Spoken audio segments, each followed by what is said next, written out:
마태복음 20장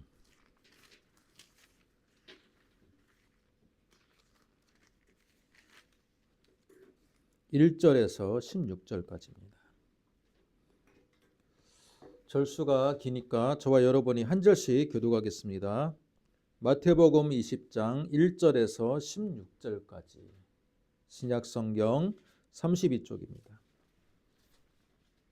천국은 마치 품꾼을 얻어 포도원에 들여 보내려고 이른 아침에 나간 집주인과 같으니 그가 하루 한 데나리온씩 품꾼들과 약속하여 포도원에 들여보내고 또 제3시에 나가보니 장터에 놀고 서 있는 사람들이 또 있는지라 그들에게 이르되 너희도 포도원에 들어가라 내가 너희에게 상당하게 주리라 하니 그들이 가고 제6시와 제9시에 또 나가 그와 같이 하고 제11시에도 나가보니 서 있는 사람들이 또 있는지라 이르되 너희는 어찌하여 종일토록 놀고 여기 서 있느냐 이르되 우리를 품꾼으로 쓰는 이가 없음이니이다. 이르되 너희도 포도원에 들어가라 하니라. 저물매 포도원 주인이 청지기에게 이르되 품꾼들을 불러 나중에 온 자로부터 시작하여 먼저 온 자까지 삭슬 주라 하니 제11시에 온 자들이 와서 한 데나리온씩을 받거늘 먼저 온 자들이 와서 더 받을 줄 알았더니 그들도 한 데나리온씩 받은지라 받은 후 집주인을 원망하여 이르되 나중 온 이 사람들은 1시간밖에 일하지 아니하였거늘 그들을 종일 수고하며 더위를 견딘 우리와 같지 아니하였나이까. 주인이 그 중에 한 사람에게 대답하여 이르되 친구여 내가 내게 잘못한 것이 없노라. 네가 나와 한 데나리온의 약속을 하지 아니하였느냐. 네 것이나 가지고 가라. 나중 온 이 사람에게 너와 같이 주는 것이 내 뜻이니라. 내 것을 가지고 내 뜻대로 할 것이 아니냐. 내가 선함으로 내가 악하게 보느냐. 이와 같이 나중된 자로서 먼저 되고 먼저 된 자로서 나중 되리라. 아멘. 반갑습니다. 오늘 우리가 읽은 이 말씀 포도원의 품꾼의 비유인데 말씀의 제목을 하나님의 계산법이라는 제목으로 말씀을 잡아보았습니다. 오늘 말씀은 우리가 익히 잘 알고 있는 말씀입니다. 여러분, 천국에 대한 비유 중에 가장 인상 깊고 손에 꼽히는 비유라고 볼 수 있습니다. 천국, 마태복음 20장 1절에서 천국은 마치 품꾼을 얻어 포도원에 들여 보내려고 이른 아침에 나간 집주인과 같다. 자, 그렇게 비유로서 말씀을 시작하고 있습니다. 천국이란 말, 하늘 천자에다가 나라국자, 하늘나라를 말하는 거죠. 자, 그러나 제가 이전에 하나님의 나라에 대한 설교를 했을 때도 여러분과 함께 소개를 했던 것처럼 여러분, 천국, 하나님의 나라라는 용어를 예수님이 직접 사용했을까요? 직접 사용하지 않으시고 원문을 보고 또 마태복음이 아닌 다른 복음서를 우리가 참고를 했을 때 예수님이 이 비유를 했을 때 진정으로 사용했던 용어는 하나님의 나라입니다. 하나님의 나라. 하나님의 나라에 대한 비유를 예수님이 말씀을 하셨는데 마태복음 이 마태 기자는 유대인을 위한 유대인들에게 예수님을 소개하기 위해서 복음서를 썼어요. 유대인들에게는 어떤 용어가 더 익숙합니까? 천국이 익숙한 거예요. 천국. 자, 어찌됐건 중요한 건 뭡니까? 하나님의 나라와 우리가 살고 있는 이 세상의 나라의 속성이 비슷한 부분도 있지만 매우 다른 부분도 있다라는 겁니다. 그 중에 하나가 뭡니까? 하나님의 계산법이에요. 계산법. 세상의 계산법. 우리가 살고 있는 이 세상의 계산법과 하나님의 계산법은 조금 다를 수 있다라는 게 오늘 말씀의 핵심 주제라고 볼 수 있습니다. 자, 그림을 한번 보겠습니다. 그림 한번 띄워주세요.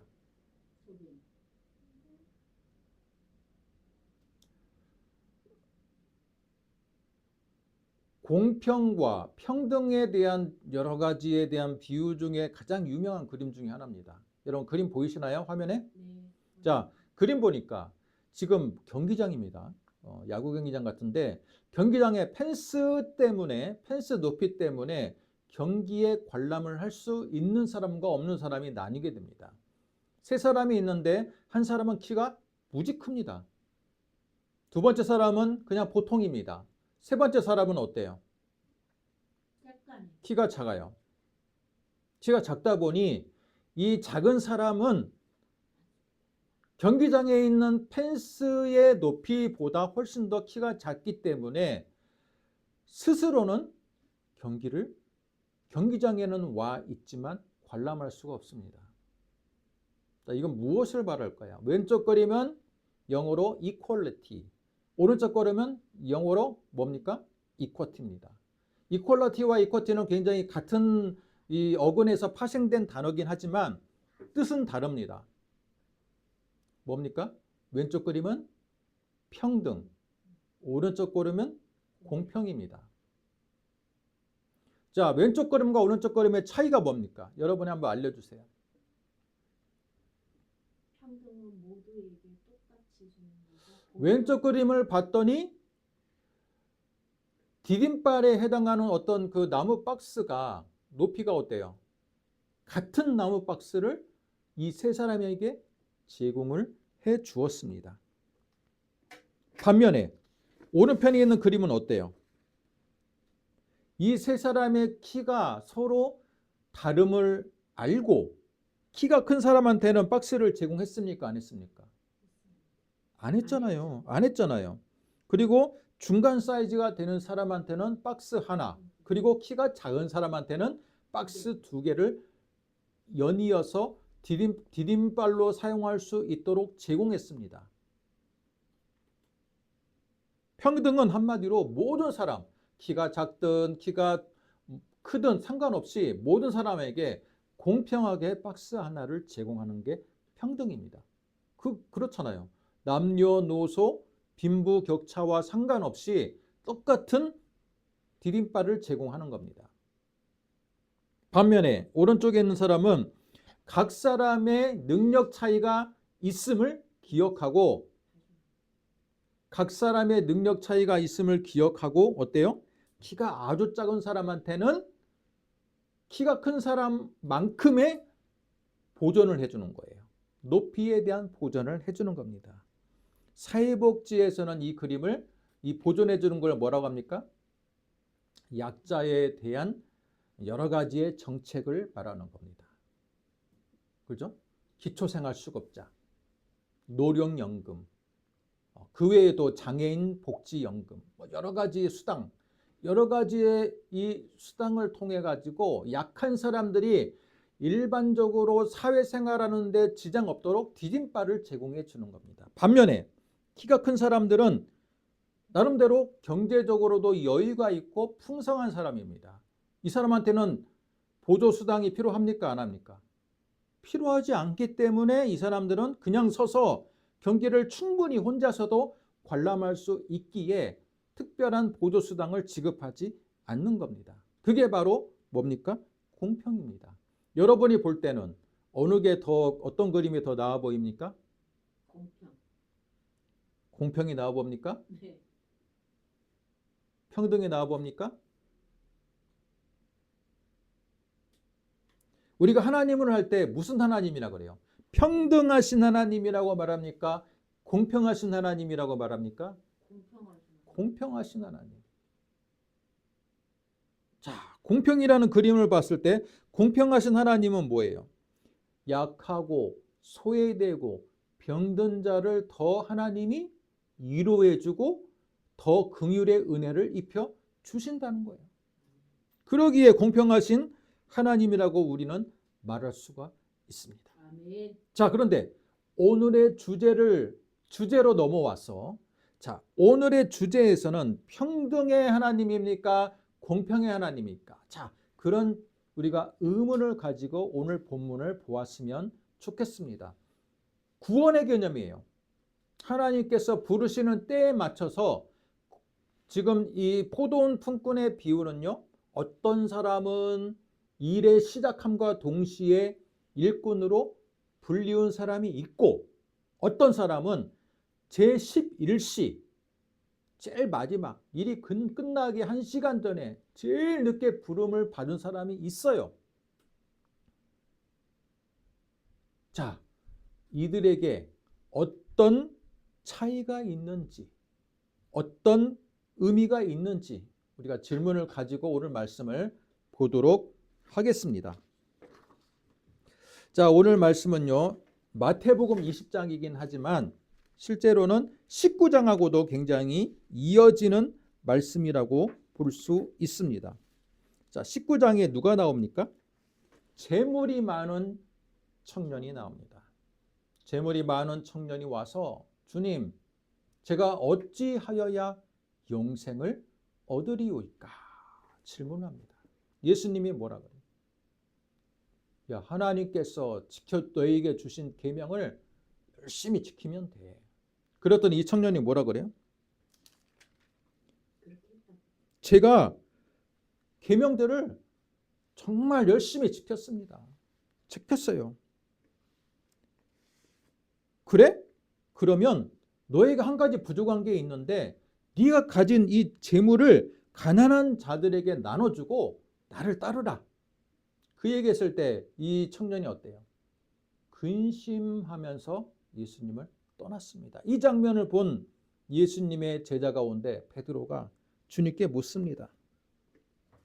자, 19장 27절 베드로가 이렇게 물어요. 뭐라고 묻습니까? 보소서, 우리가 모든 것을 버리고 주를 따라 싸운데 그런즉 우리가 무엇을 얻으리이까? 여러분, 베드로의 이 말은 뭐가 있어요? 저 청년은 모든 것을 버리지 못하고 예수님을 따르지 못했잖아요. 그죠? 그런데 옆에 있다 보니까 베드로가 주님, 저희들은 주님을 따르기 위해서 배도 버리고 그물도 버리고 집도 지금 가장으로서의 위치도 버리고 주님을 쫓았습니다. 그런즉 우리가 무엇을 얻겠습니까? 이건 뭐예요? 우리에게 저 청년보다 더 나은 상급이 예비되어 있지 않겠습니까? 라는 질문이 전제가 돼 있어요. 그 질문 직후에 예수님이 오늘 20장에 포도원 품꾼의 비유를 주는 겁니다. 포도원 품꾼의 비유가 예수님께 부름받은 제자들의 시점으로 만약에 대입을 해보겠습니다. 그러면 베드로는 언제 예수님께 부름받은 사람이에요? 맨 처음이에요. 맨 처음. 2절에 보니까 20장 2절 그가 하루 한 데나리온씩 품꾼들과 약속하여 포도원에 들여보냈다. 여러분, 유대인의 시각에서 제1시, 제3시, 제6시, 9시, 11시는 몇 시를 가리킵니까? 해가 뜰 때가 제1시입니다. 0시 아니 0시에 0시. 시간의 시작입니다. 우리는 자정이 시간의 시작이잖아요. 근데 유대인의 계산법은요. 아침 6시가 동틀 때예요. 아침 6시가 0시입니다. 그러면 맨 처음에 주인한테 부름을 받은 이 포도원의 품꾼은요. 아침 6시에 부름받은 사람이에요. 또 여러분 3절을 봤더니 3시에 나가봅니다. 3시는 몇 시입니까? 오전 9시입니다. 6시는 몇 시입니까? 정오입니다. 정오. 제9시, 여기 보면 제9시도 나오죠? 제9시는 오후 3시입니다. 그리고 제일 마지막에 나오는 마지막에 부름을 받은 사람이 있습니다. 자, 마지막에 부름 받은 사람은 몇 시입니까? 6절, 제11시. 11시는 몇 시입니까? 오후 5시입니다. 일은 대체적으로 해가 뜰 때부터 시작해서 해가 질 때까지 일을 합니다. 그러면 여러분 아침 6시에 해가 떴다라고 보고요. 그러면 해가 질 무렵을 저녁 6시로 잡겠습니다. 12시간, 보통 12시간 일을 한대. 자, 그러면 지금 제일 마지막에 부름을 받은 이 11시에 부름받은 사람은 부름받아서 몇 시간 일하는 거예요?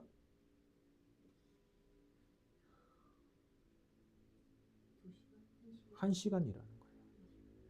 그러면 맨 처음에 부름받은 사람은 몇 시간을 일하는 거예요?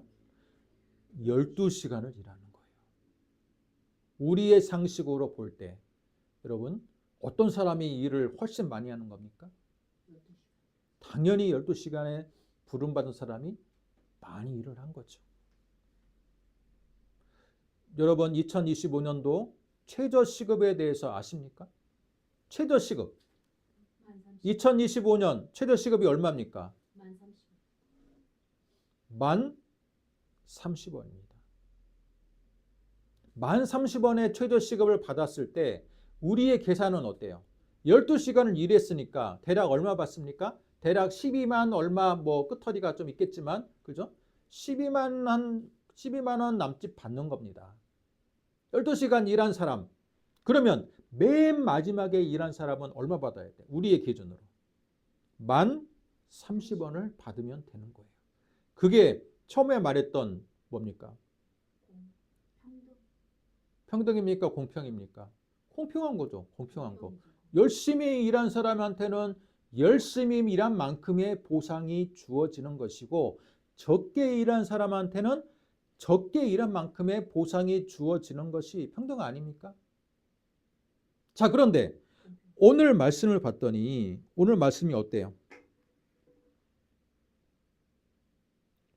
오늘 말씀을 봤더니 똑같이 한 데나리온의 임금이 주어졌다라는 거예요. 그 당시에 한 데나리온의 가치는요, 노동자들의 하루 품삯입니다. 우리로 말하면 약 12만 원에서 한 15만 원 사이의 품삯이라고 볼 수 있어요. 하루의 품삯이에요.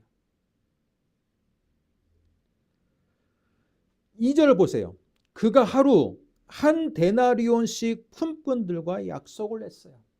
이미 주인이 노동자들을 맨 처음에 불렀을 때 얼마의 보수를 약속했습니까? 야, 우리가 일반적으로 통용되는 하루 노동자들의 하루 품삯에 해당하는 한 데나리온을 내가 너희한테 줄 테니까 우리 포도원에 와가지고 포도 수확하는데 도와달라.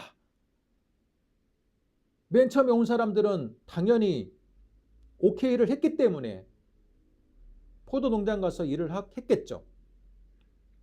그런데 제3시부터 나오는 제3시, 6시, 9시, 11시에 나오는 사람한테는 보수를 약속한 구절이 나오지 않아요. 그냥 가서 주인이 야, 너 지금 뭐하고 있어?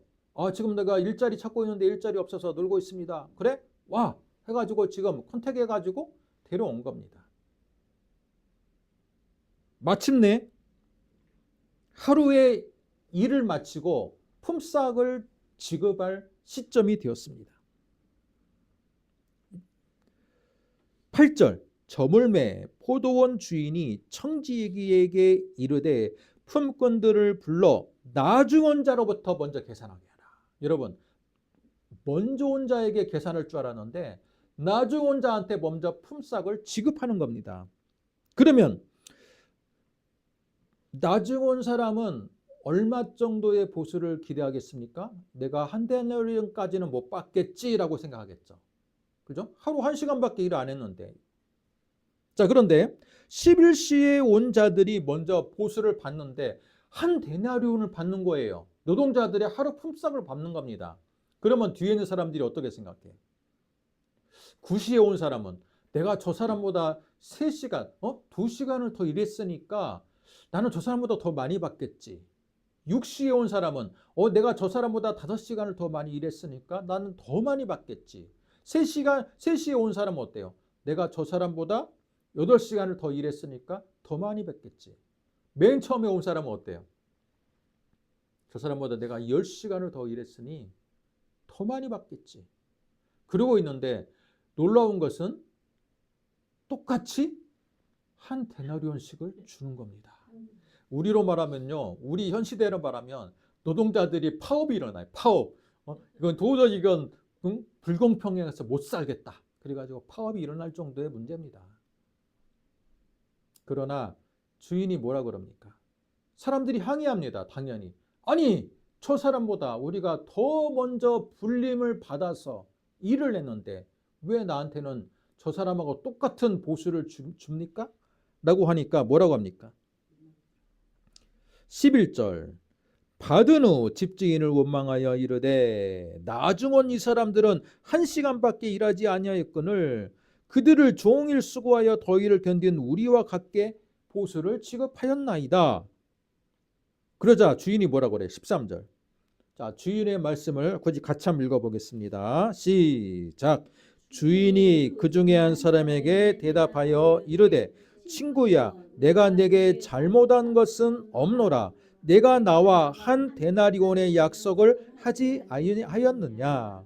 여러분, 주인의 이 말이 맞아요, 틀려요? 맞지 않습니까? 2절을 보세요. 그가 한 데나리온씩 품꾼들과 약속하여 포도원에 들여보냈다.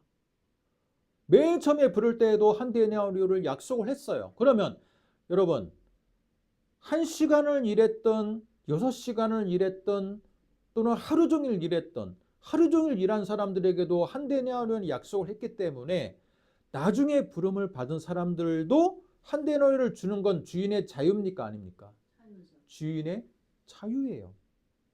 그러나 세상의 원칙은 그렇지가 않아요. 세상은 일한 만큼 주는 게 공평한 거예요. 최저시급 만 30원, 만 30원이라면 그 시간 시급을 계산해 가지고 시급에 맞게 주는 것이 불만도 없고 공평하다고 생각하는 거예요. 그러나 주인은 그렇지 않았어요. 여러분, 3시간, 6시간, 9시간, 11시간 부는 사람들은 언제 장터에 나와서 기다렸을까요? 유대 사회를, 여러분, 유대의 문맥을 여러분이 아셔야 돼요. 3시에 나왔다면 아침 9시인데요. 한 8시 반에 나와가지고 기다리고 있었을까? 6시에 나온 사람은 적은데 한 11시나 11시 한 50분쯤에 나와가지고 기다리고 있었을까요? 우리 집 앞에도 인력사무소가 있는데 가끔 제가 새벽에 나가다 보면요, 인력사무소 앞에 다들 앉아 있어요. 근데 인력사무소의 지금의 원리가 성경의 이 당시의 이 모습하고 너무 비슷해. 인력사무소는요, 여러분, 중간에 나오지 않아요. 인력사무소는 새벽 5시에 나오거나 최소 새벽 6시, 7시 전에 무조건 나와야 돼요. 우리나라의 인력시장의 구조는 아침 일찍 시작해서 오후 4시나 5시에 끝나는 구조입니다. 그렇기 때문에 무조건 일찍 나와. 근데 인력시장, 인력사무소가 모든 노동자들을 다 인력을 제공해 줍니까? 그렇지 않아요. 공사 현장들 관리 감독자들에게 다 연락을 돌려서 오늘 몇 사람이 필요합니까? 또는 몇 사람이 필요합니다라는 전화를 받으면 배분을 해줘. 그런데 경기가 호황기일 때는 다 배정을 받지만 요즘 같은 불황기 때는요, 8시 이후에도 인력사무소에 앉아있는 사람들이 있어요. 그 사람들은 뭡니까? 오늘 하루 공칠 가능성이 높은 사람들이에요. 특히 IMF 때나 경기 불황기 때 되면요, 여러분, 탐사 보도하는 프로그램들이 인력사무소를 취재가면 어때요? 10시 됐는데도 앉아있어. 혹시라도 10시라도 부를까봐 앉아있긴 하지만 이미 마음은 어때요? 거의 반 포기한 상태죠. 그 원리가 오늘 성경에서도 똑같이 적용이 되는 거예요. 이 사람이 아침 9시 또는 정오에 부름을 받았지만 이 사람은 이미 새벽부터 기다린 사람이에요. 새벽부터 일거리가 있을까 기다린 사람이에요. 그러나 그 당시 로마의 식민지였던 유대 사회에서 노동력은 많이 있으나 노동력을 필요로 하는 곳은 그다지 많지가 않았습니다. 뿐만 아니라 그 당시는요, 지금처럼 사회복지적인 사회적인 안정만조차도 갖춰지지 않은 사회입니다. 배고프면 굶어야 되고 능력 없으면 굶어 죽는 시대입니다. 때문에 한 가정의 남편이었던 이 사람들은요, 시간이 지났음에도 불구하고 그 자리를 떠날 수가 없는 거예요. 혹시라도 나중에라도 나를 부를 사람이 있는가 해가지고 동네 장터에 지금 앉아가지고, 오늘 말씀은 어때요? 표현이 장터에서 놀고 서 있는 사람이라고 표현됐지만 할 일 없으니까 기다리는 동안에 잠깐이라도 노는 모습으로 비춰졌지만 이 사람은 계속 장터를 떠나지 않는다는 건 뭡니까? 일자리를 찾는 시간이 지났지만 그럼에도 불구하고 자신이 하루라도 일을 하기 위해서, 가족을 부양하기 위해서 그 자리를 떠나지 못하는 사람이에요. 떠나지 못하는 사람. 그 마음을 알고 주인이 와서 3시에도 부르고 6시에도 부르고 9시에도 부르고 11시에도 부르는 겁니다. 이 사람들이 게으른 사람이 아니라는 거예요. 제 말은. 게을러서 3시에 나와 있고 게을러서 6시에 나와 있고 게을러서 9시에 나와 있는 사람이 아니라는 거예요.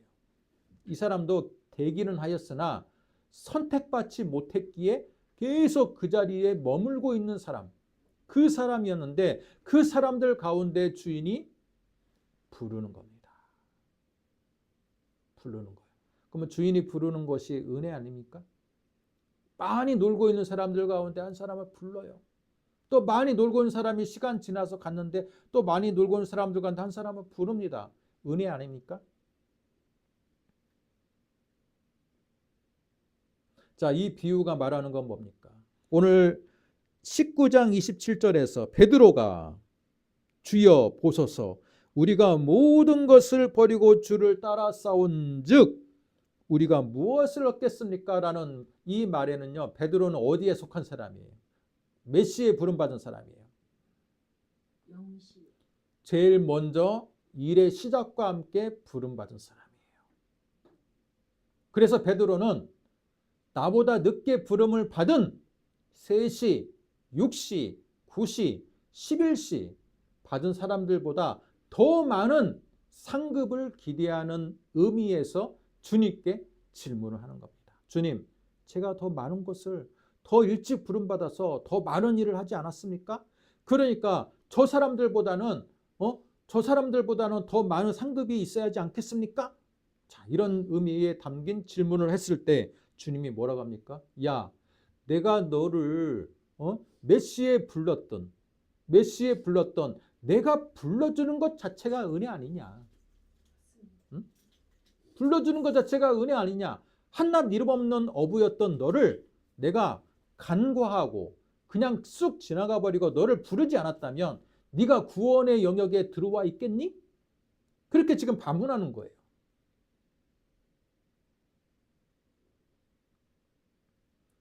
오늘의 본문의 말씀을 세상적으로 해석하면요, 여러분 어떤 논리가 있게 되냐면 상급론에 빠지게 됩니다.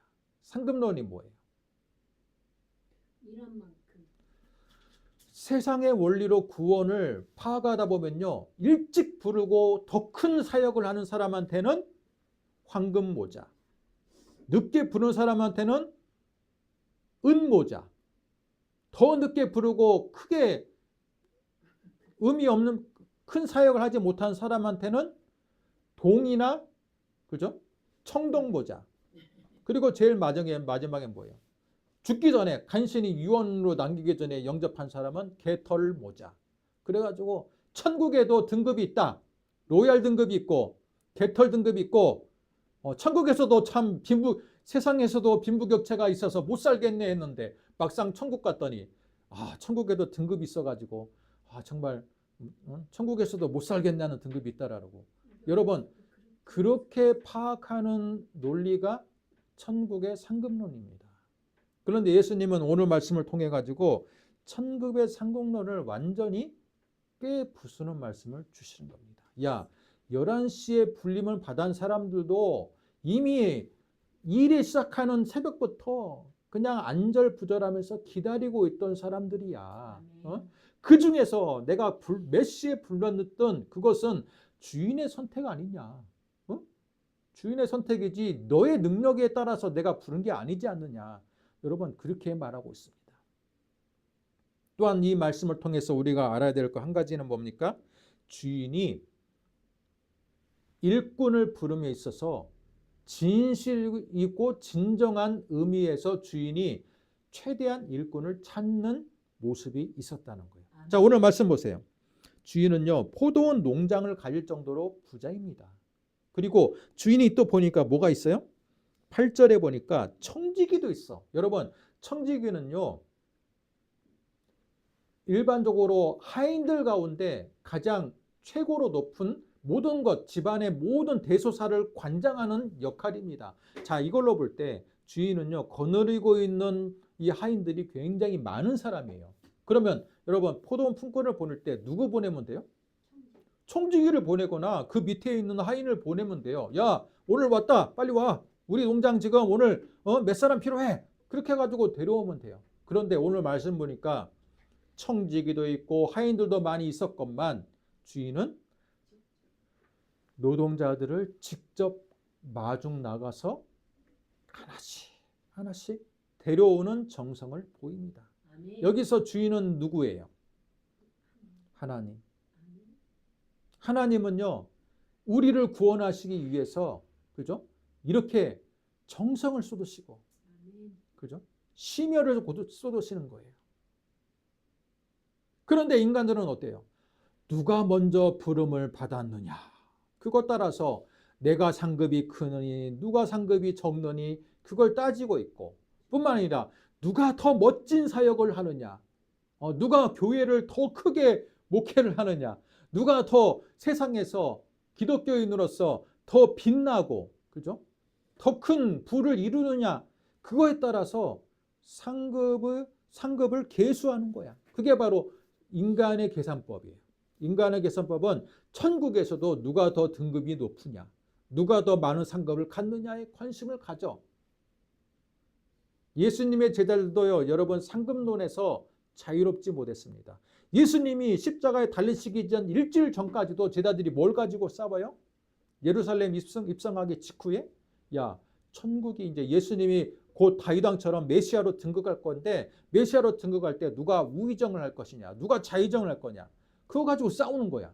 베드로는 내가 당연히 영의정에 해당하는 직분을 가져야지 그러는데 그 밑에 있는 야고보와 요한 형제가 뭐라 그래요? 아니야, 우리가 더 젊고 더 열심히 일했어. 그거 가지고 싸우는 거 아닙니까? 그러나 하나님의 계산법은 어때요? 야, 너희들이 언제 누가 먼저 나한테 부름을 받았고 누가 더 큰 역할을 했고 또 누가 더 두드러진 사역을 했는지 자체가 나한테는 중요한 게 아니야. 하나님께서 너를 은혜 가운데서 불렀다는 그 사실이 중요하다는 거예요. 이름 없는 농부였고 이름 없는 세리였고 이름 없는 어부였던 너희들을 그 많은 어부들 가운데서 그 많은 세리들 가운데서 내가 너를 제자로 불렀다는 것 자체가 은혜 아니니? 응? 그게 은혜여야 되는데 나는 저들보다 더 많은 역할을 했기 때문에 내가 더 많은 것을 가져야 된다라고 하는 이 세상적인 계산법은 우리 하나님의 나라의 세계에서는 통하지가 않아. 예수님이 그렇게 말씀하고 있는 거예요.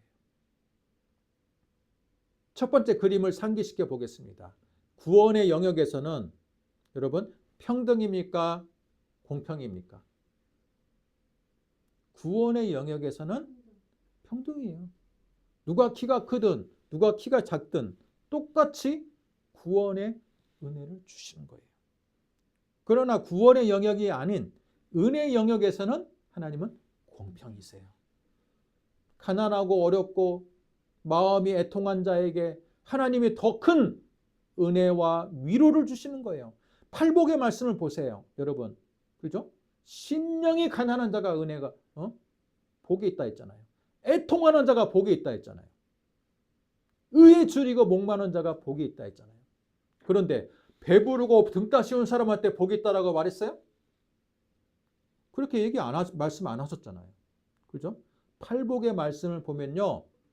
작고 소외되고 어려운 자에게 하나님이 오히려 더 큰 복을 주시고 위로해 주신다라고 말씀하고 있어요. 은혜의 영역에서는 여러분 공평의 원리가 작동하고 있으나 구원의 영역에서는 무슨 원리가 작동합니까? 평등의 원리가 작동하고 있다라는 것을 기억하시기 바랍니다. 아멘. 많은 사람들이 그래요. 똑같이 구원조차도 세상적인 계산법으로 접근하는 거예요. 주님, 내가 더 주님의 나라를 위해서 더 헌신했는데 나를 더 크게 사용해야 되지 않겠습니까? 나를 더 구원의 영역에서도 큰 모자를 씌워줘야 하지 않겠습니까? 그러나 주님은 야, 그건 너의 입장이고 하나님의 나라의 세계에서는 누가 더 크다? 작다? 그런 게 아니라 내가 많은 사람들 중에서 너를 불러주었다는 것 자체가 은혜야. 어?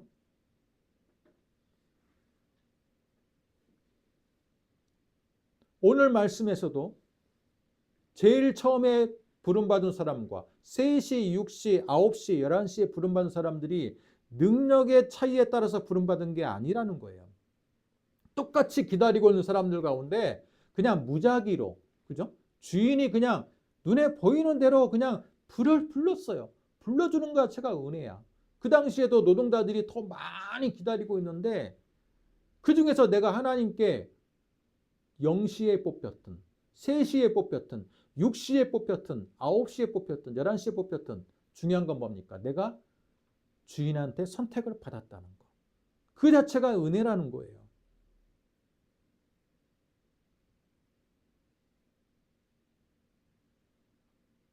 그런데 세상 사람들은 세상의 원리는 그렇지 않아.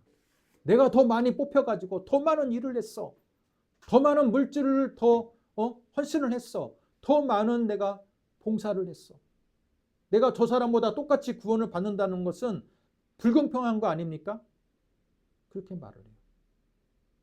야, 내가 너와 함께 일찍 불러서 예수 그리스도, 예수와 함께 동행하는 것, 동행하는 시간이 더 긴 것이 더 은혜가 아닐까요? 그죠? 내가 더 일찍 부름받아가지고 더 오랫동안 주님과 함께 동행한 것이 은혜인 것이지, 내가 제일 죽기 전에 또는 50대가 돼서 주님께 부름받은 것이 더 짧게 구원받고 구원받은 것이 더 나한테 이익이라고 생각하는 원리는 얼마나 세상적인 원리입니까? 그렇습니까? 안 그렇습니까? 이 비유의 핵심은 한마디로 하나님의 은혜입니다. 구원의 은혜라는 것은, 그죠? 전적으로 주님이 주시는 거예요. 주인이 주시는 거예요. 한 데나리를 주든, 그죠? 몇 데나리를 주든 그건 주인의 마음인 거야. 그러나 주인은 어때요? 메시에 부름받은 것을 중요하게 생각하지 않고 내가 너희들을 불렀다는 것 자체가 은혜이기 때문에 똑같이 한 데나리오라는 구원의 은혜를 주시는 겁니다. 아멘. 많은 사람들이 농담 삼아 그렇습니까? 그렇게 이야기합니다. 그러면 내가 일찍 부름받아서 내가 술도 못 마시고 지금 세상적인 유흥도 못 즐기는 이 신앙생활이 너무 지금 억울하니까 나 죽기 전에 제11시에 부름받은 사람처럼 나 죽기 전에 그냥 세례받고 영접하겠다. 그래서 죽기 전까지는 세상 사람으로서 모든 누리고 즐길 거 다 누리다가 죽기 전에 내가 영접하겠다. 한마디로 제 11시에 들어오겠다는 거예요. 그런 사람 있습니까? 없습니까? 있어요. 진짜요? 역사적으로요, 여러분, 기독교를 공인했던 콘스탄틴 이 황제라는 사람이 있어요. AD 325년에 그 기독교를 공인했잖아요. 근데 이 사람한테 자꾸 세례를 받으시죠. 그랬더니 나중에 받겠다고. 나중에 받겠다. 결국 그 사람 죽기 전에 지금 받았어요. 왜? 받으면 또 받는 순간부터 신앙인이 되어서 여러 가지 이 황제로서 족쇄가 이제 이게 차일 것을 걱정한 나머지 죽기 전에 받은 사람이 있어요. 그리고 어떤 사람들도 많이 그래요. 예수 믿으시고 구원받으세요. 그러면 지금은 때가 아닙니다. 제가 지금 바빠가지고 또 제가 아직도 저는 죄인이에요. 죄가 많기 때문에 제가 마음을 다 정리한 다음에 이제 죽기 한 1년 전이나 이제 그때 내가 받겠습니다. 여러분 이건요 어떤 거냐면 오늘 비유로 말하면 노동자가 주인한테 직접 찾아오는 거예요. 노동자가 주인한테 포도 농장 주인한테 찾아와가지고 저 좀 사용해 주세요. 그렇게 말하는 거예요. 그럼 주인이 뭐라 할까요? 아니 내가 너를 선택도 안 했는데 네가 나를 찾아와? 다시 광장으로 가. 시장으로 가. 그렇게 말하지 않겠습니까? 철저하게 부름받는 건 누구의 권한이에요? 주인의 권한이에요. 노동자가 나를 와가지고 써주세요가 할 수 있는 권리가 없어요. 오늘 말씀의 주제는 그거예요. 주인의 전적으로 불림받은 것은 주인의 전적인 은혜라는 거예요. 주인의 전적인 선택이라는 거예요. 그러면 죽기 전에 내가 세례받고 예수를 믿고 구원받겠다는 건 뭡니까? 노동자가 하나님의 구원의 법칙에서 벗어나서 이것 또한 인간적인 생각인 거죠.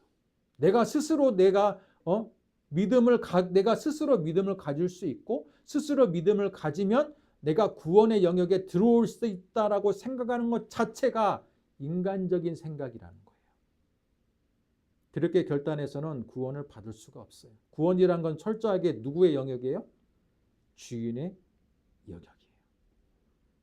11시에 구원받은 사람들은 적게 일하고 한 데나리를 받은 은혜가 있지만 실제로 이 사람이 11시에 불리움을 받는다는 보장이 있습니까? 없어요. 없어요. 전적으로 주인의 선택이에요. 때문에 우리는 11시에 불리움 받지 못하고 내가 일찍 불리움 받은 것을 억울해할 필요가 있어요, 없어요? 없어요. 주인이 그냥 나를 불러준 것, 하나님이 나를 선택해 준 것 자체가 은혜인 거예요. 그 자체가 은혜인 거예요. 오늘 말씀을 통해서 여러분 어떻습니까? 하나님의 계산법, 하나님의 구원에 대한 계산법은 은혜의 법칙으로 작용한다. 세상의 법칙으로 작용하는 게 아니다. 오늘도 이 말씀을 통해서 여러분 진정으로 하나님의 나라에 속한 백성으로서 우리가 일찍을 부름받았던 나중에 부름받은 여러분 성도이든 관계없이 하나님께 이 자리에 초청을 받아가지고 이 자리에 하나님의 나라의 일꾼으로 내가 지금 일하고 있다는 것 자체가 은혜라는 것을 기억하고 항상 주님 안에서 은혜 아래 신앙생활 하시기를 주님의 이름으로 축복합니다. 아멘. 기도하겠습니다. 하나님